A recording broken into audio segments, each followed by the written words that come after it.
Welcome to the Bulldogs Coaches Show, featuring Howe Athletic Director and Head Coach Zack Hudson. The Coaches Show is brought to you by Joe Brown for Grayson County District Attorney. All right, Coach, congratulations on your win against Leonard. The scoreboard had some malfunctions, was not on all night. How does that change the game for you? And is it? I guess it's really difficult to keep up with the game when you don't know how much time's on the clock. You have an idea. Really, when you get down to the end of the half, the end of the game, it makes it pretty difficult. We call defenses and call offensive plays by how much time's on that clock. If we're going to sit behind them and let them run the clock out or what have you. So it does make it difficult. It also makes it really difficult on the officials because it gives them something else that they have to keep up with they don't need to be keeping up with. And, that's where the issues come into play. More than anything is the officials and then how you call the game towards the end of the half and end of the game.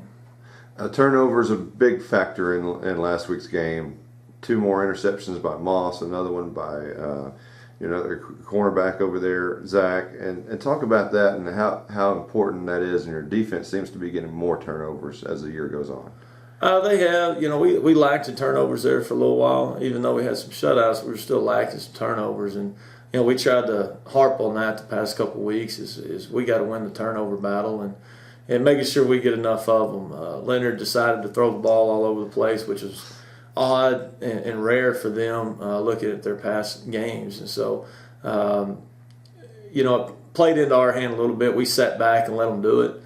We didn't try to force the issue. We wanted them to make mistakes, and they still scored 14 points on us, and those were blown coverages.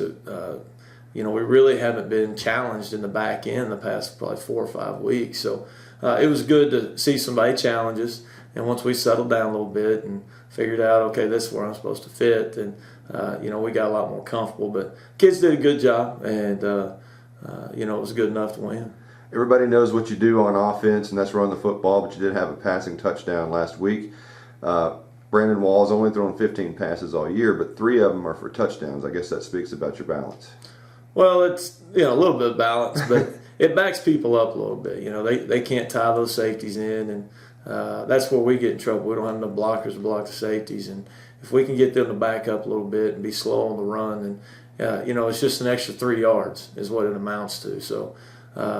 It helps us to be able to throw the ball a little bit. They're getting better at it. And it's just a lot different when you get into a game and have to throw it than in a practice. And so, the speed's a lot different. So they're doing a good job of adjusting, and it's good to see us throwing the ball a little bit and having some success at it. When you wear the white jerseys, who determines whether it's black pants or white pants? I guess I do. One reason we did it is because of the mud. The kids like wearing white on white and black on black, but we knew it was going to be a mud fest and a muddy game, and playoffs coming up and all that business. We decided to go with black pants just to save some soaking and some time on Saturday trying to get stains out of pants. I had a question from a random 4th grader. He wants to know, how many plays do you have on offense? Anywhere from 15 to 20, which isn't a whole lot, but they change just due to formation. There's probably 150 combinations you could run out of those 15 or 20. But, it's just one of those things that by the different defense they line up in, it's blocked different. So you can say 15 or 20, but it's, probably in the 100 to 150 range by the time you look at different defenses and different formations we can run them out of. Now you've got 10 games under your belt here, and we'll throw one at you. Who would you say on your team has improved and really turned your head from maybe August to now? Is there one person that you can say, wow, that kid's really come along? I think we've had some kids meet their expectations. Zach Blevins on the defensive side, not a lot of experience coming over there. Didn't play a whole lot last year, just special teams and a hit miss here and there in games. And he really took a step this summer and the spring, and he's done a great job. So defensively, I would say Zach. Offensively, I think our backs, we're able to rely on a lot of backs that we couldn't last year. And we expected it because we expect a lot out of our kids. But at the same time, it's good that they met up with those expectations. We're talking about Masters and Jaden and Moreau and all of them, and Cooper. It's just one of those things. It's nice to be able to hand the ball to people and they can get some yardage. We're going to take a quick break and let Grayson County District Attorney Joe Brown talk about his up-and-coming campaign. It's a great place to live, and it's a place I want to make better. We have a theater here, we have a symphony, we have all of the amenities that make this a great place to live. How do we continue to progress as a community while still holding on to those conservative values that we grew up with? And it's a question that I ask myself. After 15 years in office, it's not just a job. It can't be. Megan and I have decided to raise our kids here. We're invested in this community. When I think about my older daughter playing sports, my younger daughter in theater, and think about what their life will be, I want them to have the same great experiences that I did growing up. And I want them to know that their dad did everything that he possibly could to keep this community safe, to make it a great place to grow up. Grayson County is growing. There's no way to deny that. And with that comes the opportunity for progress. Together, we can make sure it's the kind of progress that a community as great as ours deserves. Coach, playoff, second year in a row. What are your expectations going into the playoffs here?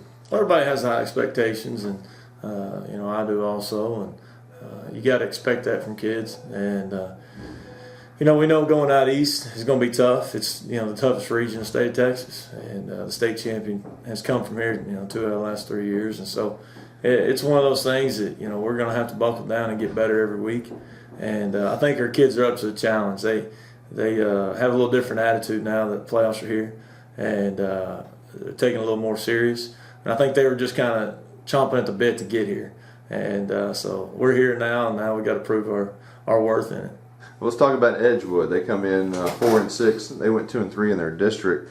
What kind of team do you think we'll see on Thursday night? Well, they got some weapons, and you just got to control those weapons. If you let them out, they're going to hurt you. They're going to run the spread. They're going to throw the ball all over the place, and they're going to run a bunch of screen passes. And so it makes you play a very disciplined defense. Sometimes we just kind of get after you, and we're trying to strike you and trying to pressure you, and it's going to get us out of that game a little bit just due to all the screen passes. But we've prepared for it, and we have a game plan for it, and we hopefully it'll come through for us. What about the location? We'll play this game at Royce City. How did that come about? Our district and their district meet up, and so before the season even started, we got together and decided that Princeton and Royce City are neutral sites for all of us, and so we went ahead and reserved those two stadiums. Being the number one seed, it's our choice of where to play, and then we flipped for Friday with Alba because they wanted to play there also. So needless to say, we're playing on Thursday, but the Royce City is a nice stadium. I want the kids to play there. It's a different place, and I want the kids to experience everything they can when they get to the playoffs. And it's just another stadium they get to go into and tell a story about. So it's pretty neat. So I know you're a one game at a time guy, but you have to look down the road to schedule other playoff games. And how does that factor in with how you feel about that process? It is what it is. I mean, we have to do it because we can't go into the next day blind. We talk as coaches, as head coaches, we talk to each other and make sure we're set up some things to where the next day isn't so hectic. But we try to line up stadiums in advance and things like that. But it's one of those we respect each other enough where we ask the questions we need to ask, and then we get on about our business because we all got to play a game that week, and we all know how important it is to win, and we don't want to be sitting at home. So, we get what we have to get done on Monday or Tuesday, and then that's it. And I'll talk to them again after the game if we're good enough to win. What is the one thing that's going to have to happen for you to be good enough to win? Well, we're going to have to control their weapons. We're on defense. And we're going to have to move the ball like we did against Leonard in the second half. I thought the second half our kids changed the field. And that's a big key to us this year is, we're not a big play team anymore like we were last year. We live on 4 yards in a cloud of dust. So it's important for us to make sure our field position is good. Our defense doesn't need to give up 3 or 4 first downs and then stop them. We need to stop them at the beginning of a drive. and then our offense needs to drive it. And if we do get stopped, we have to punt it and pin them. And just different things like that we really have to look at, because we don't need to drive the ball 80 yards, because it's not that we can't. It just allows more time for a mistake to happen. So if we can keep our drives at 60 yards and under, our chances go way up, and scoring a bunch of points. And if you look at all of our games, and when our offense does best is when our defense holds them and gives them a great field position. So that's our job, and we have to support each other, and that's the key to winning all these playoff games. This has been the Bulldogs Coaches Show, featuring Howe Athletic Director and Head Coach Zack Hudson. The Coaches Show is brought to you by Joe Brown for Grayson County District Attorney.